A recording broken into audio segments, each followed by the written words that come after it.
مسلم بچے نے فلاں کافر عورت لڑکی سے شادی کر لی، یہ ہم لوگوں کی تربیت کی کمی ہے، ورنہ قرآن نے تو ہماری تربیت کر دی، قرآن نے تو ہمیں راستہ دکھلا دیا ہے، نبی اکرم صلی اللہ تعالیٰ علیہ وآلہ وسلم نے ہمیں زندگی جینے کا خوبصورت سلیقہ دے دیا ہے۔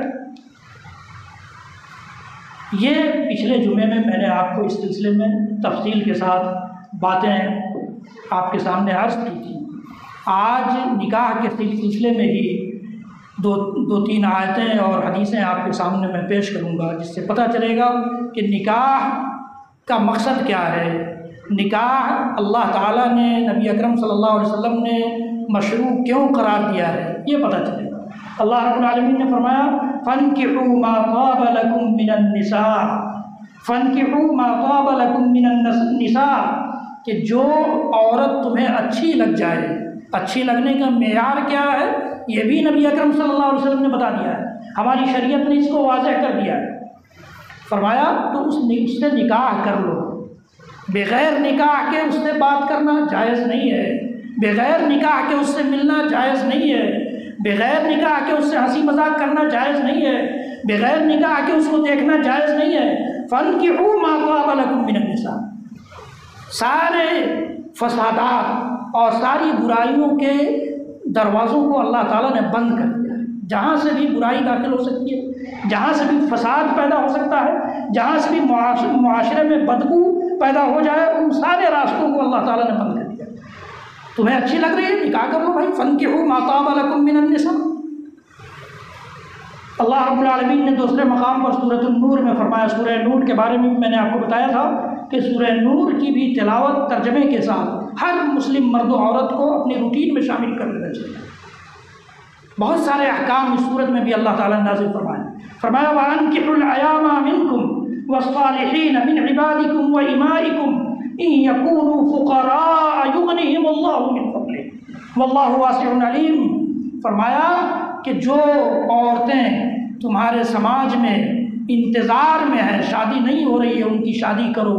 وَأَنكِحُوا الْأَيَامَ مِنكُمْ وَالصَّالِحِينَ مِنْ عِبَادِكُمْ وَإِمَائِكُمْ، اپنے مردوں، اپنی عورتوں، اپنے غلاموں، اپنی لونڈیوں سب کی شادی کرو، تاکہ سماج معاشرہ بالکل صاف ستھرا رہے، کسی قسم کی برائی نہ پائی جا سکے، کسی قسم کی برائی کے پیدا ہونے کی گنجائش باقی نہ رہے۔ وَأَنكِحُوا الْأَيَامَ مِنكُمْ وَالصَّالِحِينَ مِنْ عِبَادِكُمْ وَإِمَائِكُمْ إِنْ يَكُونُوا فُقَرَاءَ يُغْنِهِمُ اللَّهُ مِنْ فَضْلِهِ۔ اللہ تعالیٰ نے فرمایا کہ اگر یہ فقیر بھی ہوں گے، فقیر کی جمع فقراء کا لفظ استعمال ہوا ہے، اگر یہ فقیر بھی ہوں گے، ان کے پاس کھانے کو نہیں ہوگا، رہنے کو نہیں ہوگا، پہننے کو نہیں ہوگا، یکونوا فقراء یغنیہم اللہ من فضلہ، اللہ اپنے فضل سے ان کو بے نیاز کر دے گا، اللہ اپنے فضل سے بے نیاز کر دے گا۔ میں نے پچھلے ہفتے مہر کے سلسلے میں اس صحابی کا قصہ سنایا تھا جسے محدثین نے اپنی حدیث کی کتابوں میں جگہ دی ہے کہ مہر کتنی ضروری ہے۔ اس میں آپ نے دیکھا کہ اس صحابی کے پاس صرف ایک چادر تھی، لیکن اللہ کے نبی صلی اللہ علیہ وسلم نے ان کا نکاح کیا۔ یہ نہیں کہ ان کے پاس کھانے کو نہیں ہے، اپنے پیر پر کھڑے ہو جائیں گے تب شادی کریں گے۔ اللہ تعالیٰ نے فرمایا یکونوا فقراء یغنیہم اللہ من فضلہ، ہمارا آپ کا اللہ پر توکل اور بھروسہ اور یقین اس منزل اور اس مرتبے کا نہ ہو وہ الگ بات ہے، لیکن اگر کوئی اس یقین کے ساتھ کہ اللہ تعالیٰ ہمیں خوشحالی اسی سے عطا کرے گا جب ہم نکاح کر لیں، شادی کر لیں، تو یقین جانیے کہ وہ خوشحال ہو جائے گا خوشحال۔ اور اس کے واقعات ہیں صحیح حدیث میں۔ پہلے میں قرآنی آیتوں کی روشنی میں آپ کو بتا دوں کہ نکاح کو اللہ تعالیٰ نے کس طرح سے واضح کیا ہے، اس کے بعد وہ حدیث جب آئیں گی تو آپ کو سمجھ میں آئے گا کہ اللہ تعالیٰ نے اور نبی اکرم صلی اللہ علیہ وسلم نے نکاح کو کتنی اہمیت دی ہے۔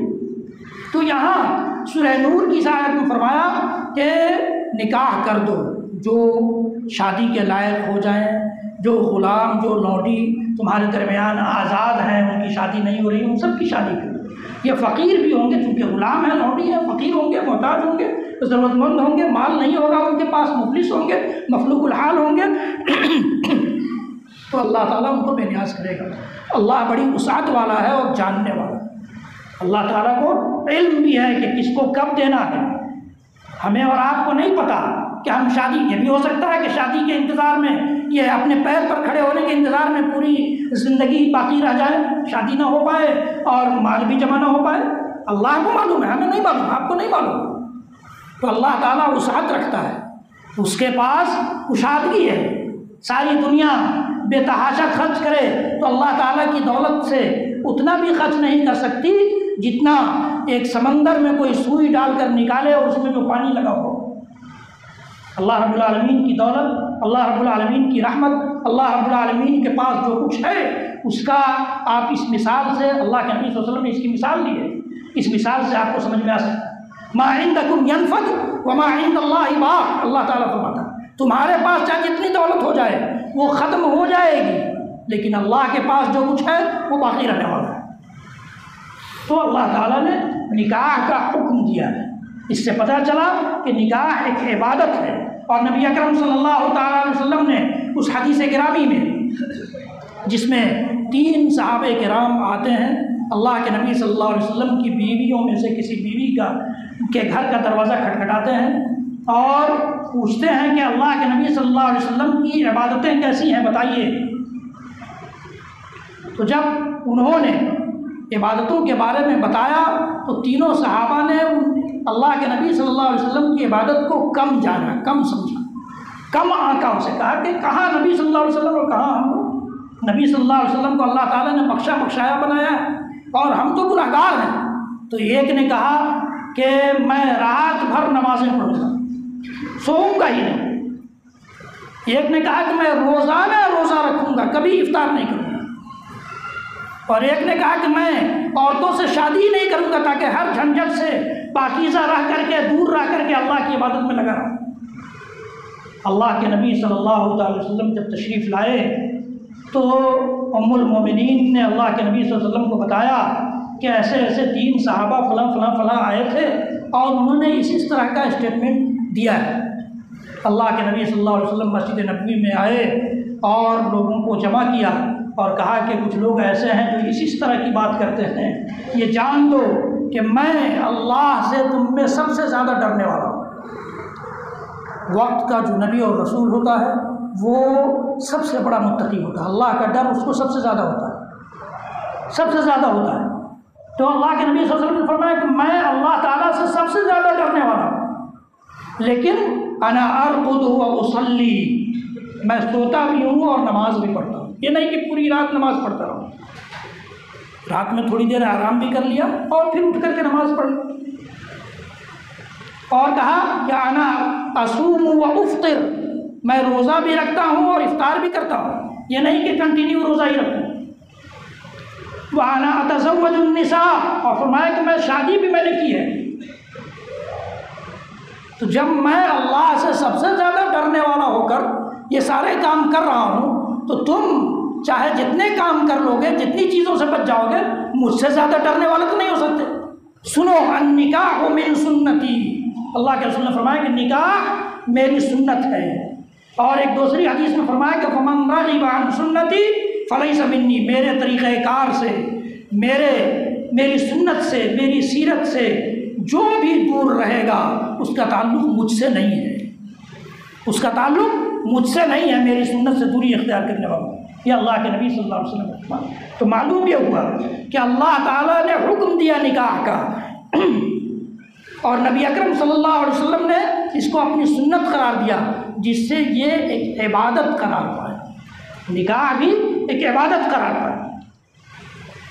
اللہ کے رسول صلی اللہ علیہ وسلم کی مشہور حدیث جسے امام بخاری، امام مسلم رحمۃ اللہ علیہ نے عبداللہ بن مسعود رضی اللہ تعالیٰ عنہ سے روایت کیا ہے، فرماتے ہیں کہ اللہ کے نبی صلی اللہ علیہ وسلم نے فرمایا کہ یا معشر الشباب من استطاع منکم الباءۃ فلیتزوج فإنہ اغض للبصر واحسن للفرج ومن لم یستطع فعلیہ بالصوم فإنہ لہ وجاء۔ صحیح بخاری صحیح مسلم کی روایت ہے۔ عبداللہ بن مسعود رضی اللہ تعالیٰ عنہ جو مشہور صحابی رسول ہیں اور مشہور فقہائے صحابہ میں سے، صحابہ میں جو بہت سارے علم رکھنے والے صحابہ تھے، بہت زیادہ علم رکھنے والے صحابہ تھے، ان میں سے ایک عبداللہ بن مسعود رضی اللہ تعالیٰ عنہ، اور خادم رسول بھی تھے، خادم رسول بھی تھے، ان کا واقعہ وہ معلوم ہے آپ کو، جو میں نے بار بار یہاں ذکر کیا ہے کہ ایک مرتبہ عبداللہ بن مسعود رضی اللہ تعالیٰ عنہ مسجد میں داخل ہوئے اور اللہ کے نبی صلی اللہ علیہ وسلم نے کسی سے، کوئی کھڑا ہوا تھا مسجد میں جمعے کے خطبے کے درمیان، تو کہا کہ اجلس، اللہ کے نبی صلی اللہ علیہ وسلم نے فرمایا کہ بیٹھ جا۔ عبداللہ بن مسعود جو ابھی گیٹ پر تھے وہیں بیٹھ گئے، کیوں؟ اس لیے کہ نبی اکرم صلی اللہ علیہ وسلم کا ایک لفظ ان کے کانوں سے ٹکرایا تھا کہ بیٹھ جا، تو جہاں سنا کہ نبی کہہ رہے ہیں بیٹھ جا، بیٹھ گئے۔ یہ نہیں سوچا کہ پتہ نہیں کس کو کہا ہے، کیوں کہا ہے، یہ گنجائش نبی کے حکم کے بعد انہوں نے نہیں چھوڑی۔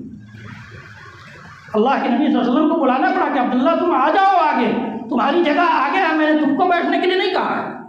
پھر جب اللہ کے نبی صلی اللہ علیہ وسلم کا حکم ہوا تو آگے۔ یہ عبداللہ بن مسعود بہت ہی مشہور فقیہ صحابی یہ روایت کرتے ہیں، کہتے ہیں کہ اللہ کے نبی صلی اللہ علیہ وسلم نے فرمایا کہ اے نوجوانوں کی جماعت، یا معشر الشباب، تم میں سے جو شخص نان و نفقہ کی اور جسمانی قوت و صلاحیت کی طاقت رکھتا ہے وہ شادی کر لے۔ جسمانی قوت بھی ہونی چاہیے اور نان و نفقہ، جس سے شادی کر رہا ہے اس کے خرچ سنبھالنے کی بھی قوت ہونی چاہیے۔ اب آپ کہیں گے کہ اللہ تعالیٰ نے کہا کہ ان یکونوا فقراء یغنیہم اللہ من فضلہ، تو جسمانی طاقت اس کے پاس ہے تو وہ کھلا، خود جو کھائے گا وہ کھلائے گا، جو پہنے گا وہ پہنائے گا، اتنا تو کر ہی سکتا ہے۔ یہاں اس کا مطلب یہ نہیں ہے کہ وہ بلڈنگ بنا لے، وہ 4 ویلر خرید لے، پراپرٹی عرض لے، جمع کر لے جائیداد، اور پھر MLA MP بن جائے، مکھیا بن جائے تب شادی کرے، نہیں، یہ مطلب نہیں ہے۔ نان و نفقہ، جو خود کھا رہا ہے وہ کھلا سکے، جو پہن رہا ہے وہ پہنا سکے، تو فلیتزوج، اللہ کے رسول فرماتے ہیں کہ وہ شادی کر لے۔ کیوں؟ سماج صاف ستھرا ہو جائے گا، معاشرہ صاف ستھرا ہو جائے گا، معاشرے میں پاکیزگی آ جائے گی، معاشرے سے برائی ختم ہو جائے گی، زناکاریوں کے راستے بند ہو جائیں گے۔ اللہ کے رسول صلی اللہ علیہ وسلم فرماتے ہیں فَإِنَّهُ أَغَضُّ لِلْبَصَرِ وَأَحْسَنُ لِلْفَرْجِ، یہ نکاح، یہ شادی تمہاری نگاہیں نیچی کر دے گی،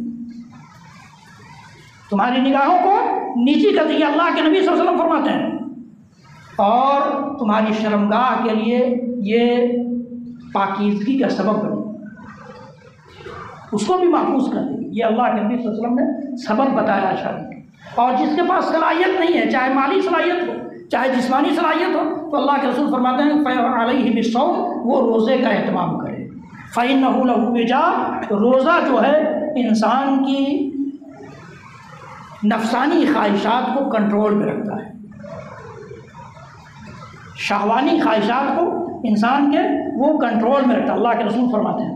تو یہ اس میں دیکھیے کہ اللہ تعالیٰ نے، اللہ کے رسول صلی اللہ علیہ وسلم نے نکاح کے فائدوں کو بھی بتا دیا، مقصد کو بھی بتا دیا۔ اللہ تعالیٰ نے ایک آیت میں فرمایا وَمِنْ آيَاتِهِ أَنْ خَلَقَ لَكُم مِّنْ أَنفُسِكُمْ أَزْوَاجًا لِتَسْكُنُوا إِلَيْهَا وَجَعَلَ بَيْنَكُم مَّوَدَّةً وَرَحْمَةً، اللہ کی نشانیوں میں سے ایک نشانی ہے، اللہ کی نشانیوں میں سے ایک نشانی ہے یہ۔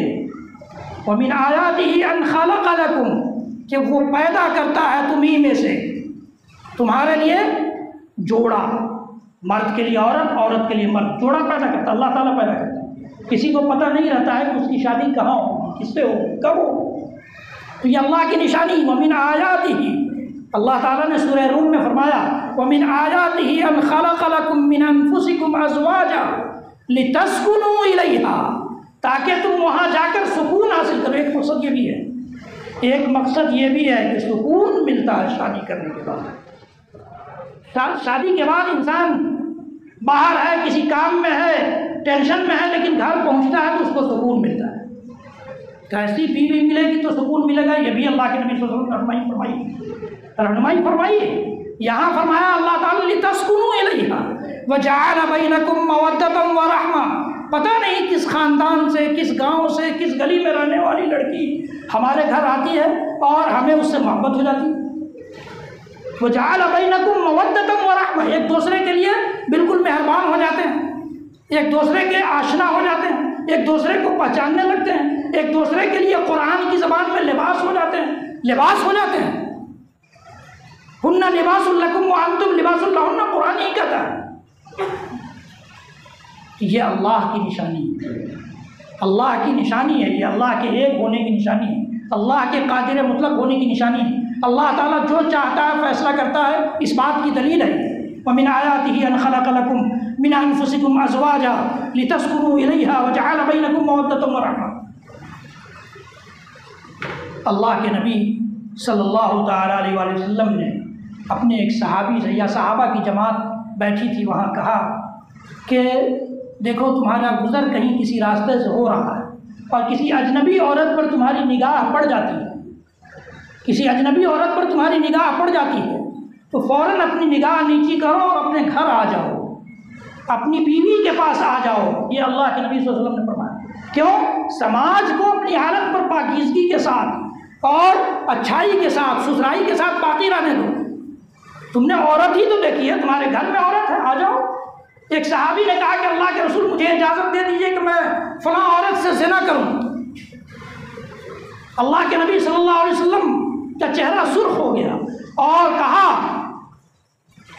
یہ بتاؤ اگر کوئی نوجوان آئے اور کہے کہ تمہاری بہن کے ساتھ وہ زنا کرنا چاہتا ہے تو تم اجازت دو گے؟ سمجھانے کا انداز نبی اکرم صلی اللہ علیہ وسلم کا دیکھیے۔ تو صحابی نے کہا کہ اللہ کے رسول یہ کیسے ہو سکتا ہے؟ کہا کہ تم جس کے ساتھ زنا کا ارادہ، زنا کی اجازت لے رہے ہو وہ بھی تو کسی کی بہن ہوگی، وہ بھی تو کسی کی بہن ہوگی۔ پھر فرمایا کہ اللہ کے رسول نے فرمایا کہ یہ بتاؤ کوئی شخص، کوئی نوجوان آئے تمہاری بیٹی کے ساتھ زنا کرنے کا ارادہ کرے؟ کہا کہ اللہ کے رسول یہ کیسے ہو سکتا ہے؟ کہا کہ تم جس سے بھی زنا کی اجازت لے رہے ہو وہ بھی تو کسی کی بیٹی ہوگی۔ اسی طرح سے اللہ کے رسول نے بیوی اور پھوپھی، خالہ تک سب کی مثالیں دی اس صحابی کو سمجھانے۔ تو یہ شادی، نکاح شریعت کی نظر میں اس وجہ سے ضروری ہے کہ بہت ساری برائیوں سے، بہت سارے فسادات سے، بہت سارے بگاڑ سے ہمیں اور آپ کو روک دیتی ہے۔ اللہ کے نبی صلی اللہ علیہ وسلم نے فرمایا کہ دنیا کلھا متاع وخیر متاع الدنیا المرأة الصالحہ۔ دنیا نام ہی ہے، انسان دنیا میں ساز و سامان جمع کرنے، جائیداد جمع کرنے، پراپرٹی ارجنے میں لگا رہتا ہے۔ اس کا نام ہی دنیا کا نام ہی ہے، دنیا اسی کو کہتے ہی ہے۔ لیکن انسان جو سب سے خوبصورت متاع، سب سے خوبصورت سامان اس دنیا میں، سب سے بہترین سامان حاصل کر سکتا ہے وہ نیک بیوی ہے۔ تو سکون کہاں ملے گا؟ نیک بیوی کی، نیک بیوی کے پاس سکون ملے گا۔ اللہ کے نبی صلی اللہ علیہ وسلم نے فرمایا کہ وہ عورت بڑی ہی خوش نصیب ہے اور اللہ تعالیٰ نے اس کے لیے جنت کی نعمت متعین کر دی ہے، فکس کر دی ہے، جو اپنے شوہر کی بات مانتی ہے اور شوہر جب اس کا دیکھتا ہے اس کو دیکھ کر خوش ہو جاتا ہے اور اللہ تعالیٰ کی بھی فرمانبرداری کرتی ہے۔ یہ دو تین علامتیں اور خصوصیتیں اللہ تعالیٰ نے نیک عورتوں کی بتائی۔ خیر متاع الدنیا المرأة الصالحہ، نیک بیوی جب تک نہیں ہوگی سکون نہیں ملے گا۔ تو اللہ کے رسول صلی اللہ علیہ وسلم نے یہ معیار دیا۔ اللہ کے رسول صلی اللہ علیہ وسلم نے نکاح کرنے سے پہلے کس قسم کے لڑکے اور لڑکی کا انتخاب کیا جائے یہ بھی بتایا ہے۔ اور یہ ساری چیزیں جو میں بتا رہا ہوں آپ کو یہ حدیث کی کتابوں میں موجود ہے، یہ قصہ کہانی اور ڈائجسٹ میں چھپنے والی چیزیں نہیں ہیں، یہ ہر حدیث کی کتاب میں موجود ہے۔ اللہ کے نبی صلی اللہ علیہ وسلم نے فرمایا کہ من ترضون دینہ وخلقہ فزوجوہ وإلا تفعلوه تکن فتنة فی الارض وفساد عریض۔ فرمایا کہ جس کے دین اور جس کے اخلاق سے تم راضی ہو جاؤ، جس کا دین تمہیں پسند آ جائے اور جس کا اخلاق تمہیں پسند آ جائے، تم وہاں شادی کر لو، اس سے شادی کر دو۔ اگر ایسا نہیں کرو گے تو زمین فتنہ اور فساد سے بھر جائے گی، زمین فتنہ اور فساد سے بھر جائے گی۔ آج جو حالات ہیں سماج کے ہم اور آپ دیکھ رہے ہیں، جان رہے ہیں۔ اسی طرح سے اللہ کے نبی صلی اللہ علیہ وسلم نے فرمایا کہ تنکح المرأة لأربع، کسی بھی عورت یا لڑکی سے 4 بنیادوں پر لوگ شادی کرتے ہیں۔ لجمالها، اس کی خوبصورتی کو دیکھتے ہیں، ولمالها، اس کا مال دیکھتے ہیں، ولحسبها، اس کی فیملی، اس کا خاندان، اس کے اعلیٰ نسبی کو دیکھتے ہیں، ولدینها، اور دینداری بھی دیکھی جاتی ہے۔ فاصفر بذات الدین تربت یداک، اللہ کے رسول صلی اللہ علیہ وسلم نے فرمایا کہ تمہارے دونوں ہاتھ خاک آلود ہو جائیں، تم دیندار عورت سے، لڑکی سے شادی کر کے کامیابی تک پہنچ جاؤ، کامیابی تک پہنچ جاؤ۔ تو یہ معیار نبی اکرم صلی اللہ علیہ وسلم نے ہمیں شادی کر دیا ہے، نکاح کر دیا ہے۔ انشاءاللہ العزیز نکاح اور شادی یہ ہمارے سماج کی بہت ہی ضروری اور بنیادی چیز ہے، اور معاشرے کو اس کے بارے میں علم ہونا بہت ضروری ہے۔ اس لیے انشاءاللہ العزیز اور تفصیل کے ساتھ آئندہ کے جمعوں میں اس پر گفتگو ہوگی۔ رب العالمین ہم سب کو کہنے سننے سے زیادہ عمل کی توفیق بخشے۔